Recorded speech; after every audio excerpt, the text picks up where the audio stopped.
Saudações, família vascaína, tudo bem com vocês? Sejam todos muito bem-vindos. Pessoal, vamos dar uma olhadinha aqui nos comentários do programa ESPN. Vou deixando os créditos totais ao canal, pessoal, que a gente busca notícias e informações sempre atualizadas. E hoje o Vascão tá ali, ó. Paiva acertou o time, acertou a escalação, cara. E o Vasco jogou muito, jogou topíssimo. Festa linda da torcida em São Januário. Cara, que jogo foi esse? Agora bora pro vídeo, o pessoal acompanha esse videozinho aqui que eu separei pra vocês. Mas antes, se inscreva no canal, dê essa moralzinha pra gente, deixa o seu like.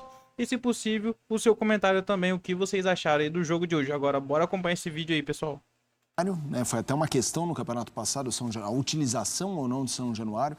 Queria que você falasse como é a importância disso, né? De rodada a rodada, quando a gente vê os times que estão desgarrando de Z4, você não perder esse fio da meada, o valor da vitória de hoje. Hoje, durante o primeiro tempo, quando o Vasco teve mais volume, o Verratti teve 2 ou 3 oportunidades de fazer o primeiro gol, e o Vasco jogava com autoridade em casa, mas o jogo estava 0-0, difícil. O Fortaleza, embora tenha uma campanha bem pior fora de casa do que tem como mandante, dificultava as coisas para o Vasco. Era um jogo bom de assistir e, assim, imprevisível em relação ao que ia acontecer, embora o Vasco estivesse melhor e dando as cartas no jogo. Aí o Payet teve que ser substituído e, nesse momento, deu para perceber, acompanhando a transmissão, o acréscimo de apoio da torcida do Vasco. Foi assim, notável como a torcida do Vasco aumentou o tom de apoio ao time.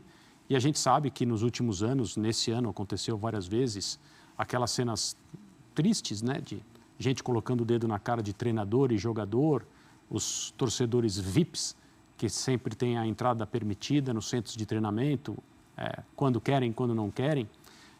Já houve muitos momentos que a gente não gosta de ver nessa relação torcida, jogadores, comissão técnica, torcida, clube, dirigente também. Houve quem colocasse o dedo na cara de dirigente também, não faz muito tempo. Mas hoje, em São Januário, nessa vitória sobre o Fortaleza que o Vasco mereceu, o torcedor apoiou do início ao fim e quando o time precisou mais, perdeu o seu jogador referência técnica, o torcedor aumentou o tom do apoio e deu para ouvir isso na transmissão. Imagine como estava a coisa lá dentro. O Zupa, é engraçado como uma vitória e como as coisas vão ficando um pouquinho mais tranquilas. Quando você vê um jogo como esse, por exemplo, vai para a torcida, os jogadores sentem, a coisa flui, porque é uma torcida completamente diferente das torcidas do Vasco que a gente está vendo também nos últimos jogos. Foi uma torcida que ficou revoltada, uma torcida que não queria entrar em São Januário para protestar contra o São Paulo. Muita gente não entrou. Muita gente não entrou, ficou lá de fora. Isso acontecia e isso deixa tudo mais tenso. Uma vitória e aí as coisas se acalmaram. Tem o empate também com o Botafogo que também dá aquela tranquilizada. Acho que o jogo do São Paulo é um ponto de virada ali. O Vasco perde do Bahia depois, né? Teve a expulsão do David, uma expulsão injusta. O Bahia foi melhor do que o Vasco o jogo inteiro, mas teve uma expulsão injusta ali do David. Mas o jogo contra o São Paulo foi uma grande atuação. O jogo contra o Botafogo foi uma atuação aceitável. E o jogo de hoje foi uma boa atuação também. E acho que isso passa pela relação com a torcida, isso passa pela relação dos jogadores com o trabalho que o Rafael Paiva vai fazendo. Ele vai dando conforto para a diretoria pensar em um novo técnico com calma, ou colocando uma pulguinha atrás da orelha da diretoria, né?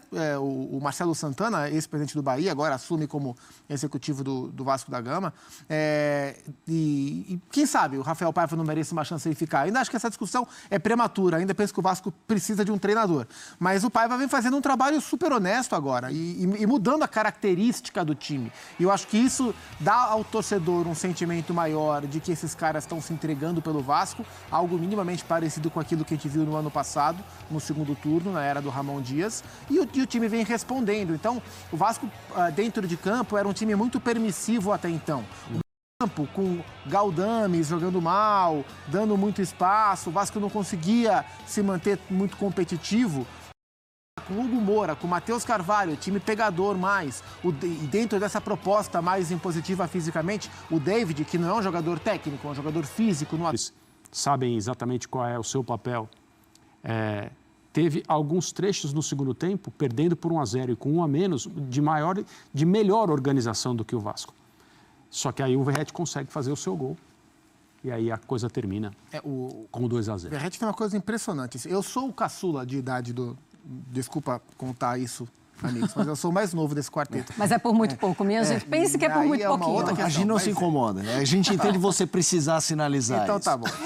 Então, se eu lembro, Mas nem vocês... parece, cara, mas nem parece. É Fale por isso, a você. ideia era essa. Se eu lembro, vocês lembram. Todo mundo aqui lembra do Jardel, né? O Sim, Jardel, claro. Revelado pelo Vasco, inclusive, né? O Jardel com grande carreira no Grêmio, grande carreira em Portugal. O Jardel tinha uma capacidade de cabeceio que acho que poucas vezes eu vi no futebol brasileiro. O Verratti é esse cara. Eu vou falar de um que tinha uma capacidade de cabeceio, mas aí vai ser difícil vocês terem visto também. Já que nós estamos falando nessa, o saudosismo. É o Dadá? Não. O gaúcho do Flamengo. Que foi o goleiro. Não.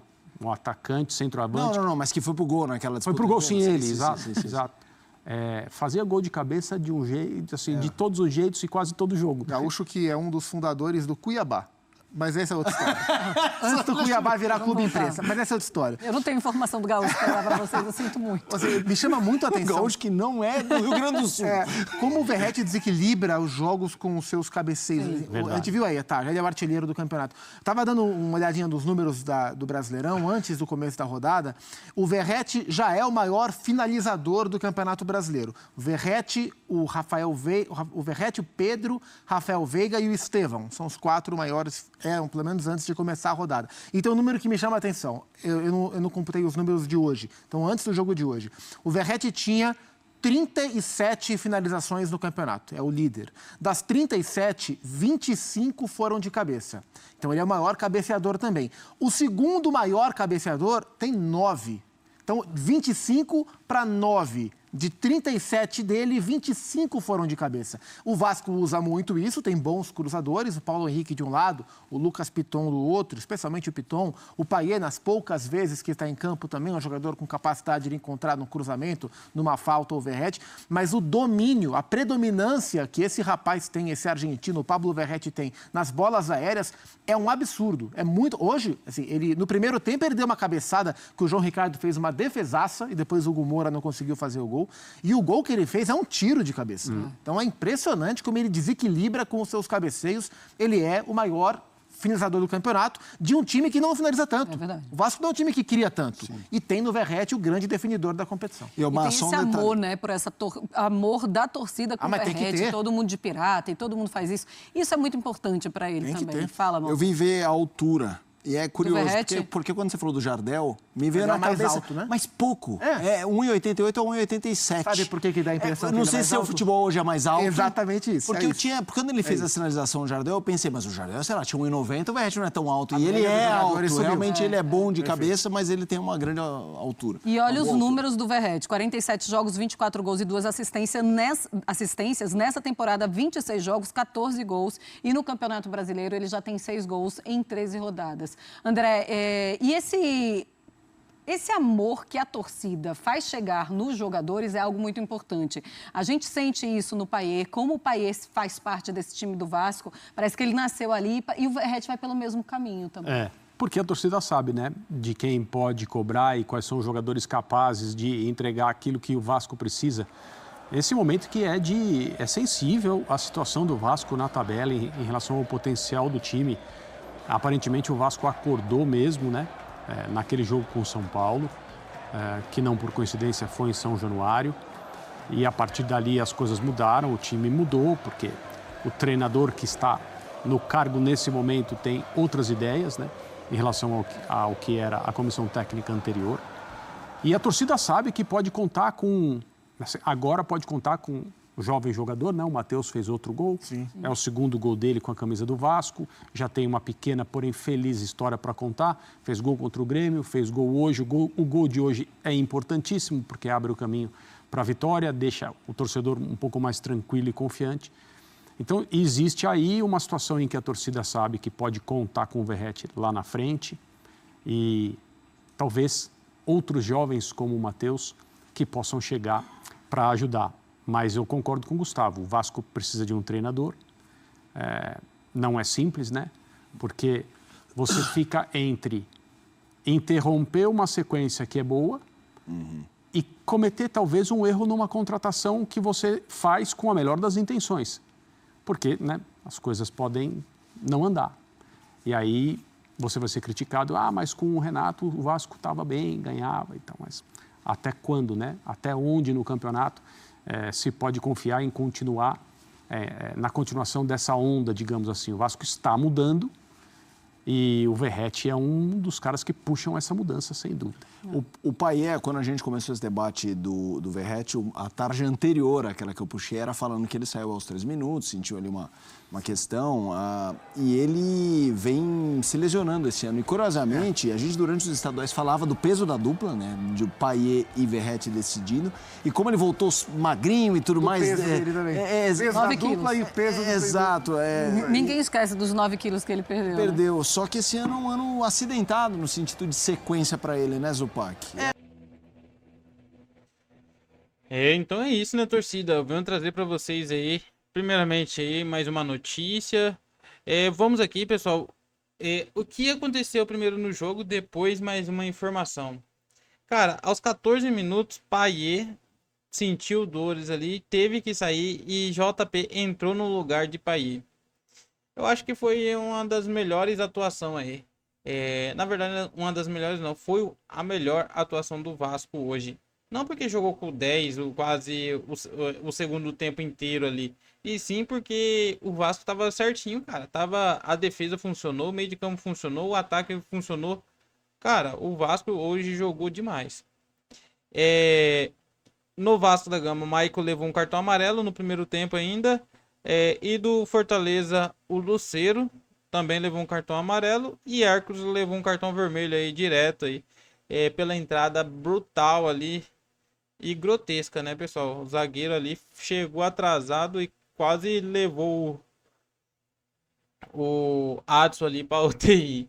Mas ainda bem que não machucou e ele ficou em campo ainda, jogou. E inclusive, cara, a atuação do Adson hoje foi incrível, cara. Ele voltando para receber a bola, fazendo o meio de campo certinho, puxando para a ponta esquerda, puxando para a ponta direita. O Adson jogou demais hoje, cara. E o Matheus Cocão e Matheus Carvalho, com assistência de David, fez um gol aí. Abriu o placar aí aos 3 minutos dos acréscimos do primeiro tempo. Aí teve substituições aí na volta de segundo tempo. Rovas entrou no lugar de Maicon, que possivelmente Paiva tirou pro jogo do final de semana. E Lucas entrou no lugar de... Lucas Sacha saiu para a entrada de Matheus Rossetto do Fortaleza. Hugo Moura levou um cartão amarelo. Pochetinho saiu para a entrada de Marinho. E Bruno Pacheco saiu para a entrada de Felipe Jonathan do Fortaleza também. Pessoal, e no meado do segundo tempo ali, cruzamento. Não falar cruzamento, né, pessoal? Porque Lucas Piton ele não cruza, né? Ele faz amor. Como dizem, né, os comentaristas, né? Na cabeça de Verratti, cara, que Verratti... Ele é o conhecido Haaland da colina. Fez o segundo gol do Vasco. E David levou um cartão amarelo ali para uma entrada que não foi dura, não. Mas só parou na frente do jogador. E Titi bateu nele ali e trombou, né? E o próprio Titi levou um cartão amarelo e Rossetto também logo na sequência. Aí Paiva tirou o Gumora e David para a entrada de Zé Gabriel e Eric Marcos. E na sequência tirou Paulo Henrique para a entrada de Rodrigues. E Lucas Piton ainda levou um cartão amarelo ainda no final do segundo tempo. E no Fortaleza, Cauã entrou no lugar de Titi. E Renato Kaiser entrou no lugar de Lucero ainda no final do segundo tempo. Pessoal, olha a posse de bola. O Vasco teve 59% de posse de bola e 20 tentativas de gols. Dessas 29 foram direto no alvo. Cara, o Vasco jogou demais hoje, cara. O Vasco tá de parabéns. Paiva acertou o time do Vasco, acertou a formação, né, do Vasco, porque essa formação não é de origem, não é sempre repetida aí no Vasco. E hoje Paiva veio diferente e acertou, cara. Hoje foi o Vasco, jogou de parabéns, tá de parabéns aí. E vamos se distanciar aí dessa zona de rebaixamento que a gente briga na parte de cima, que os de baixo que se lasquem. Agora, você chegou até aqui, pessoal, deixa o seu comentário aí. Se ainda não deixou seu like, deixa o seu likezinho aí que nos ajuda muito no engajamento do vídeo. E se ainda não é inscrito, que se inscreva no canal, dê essa moralzinha pra gente aí, se inscreve no canal, acione aquelas notificações, porque todos os dias a gente traz notícias e informações sempre atualizadas aí do Vascão. Contratação, Felipe Coutinho já assinou com o Vasco, já é o camisa 11. Possivelmente final de semana ele já tá ali relacionado, né, pessoal? Então é isso, pessoal. Obrigado por tudo. Fique com Deus. Tenha uma excelente quarta-feira e até a próxima notícia.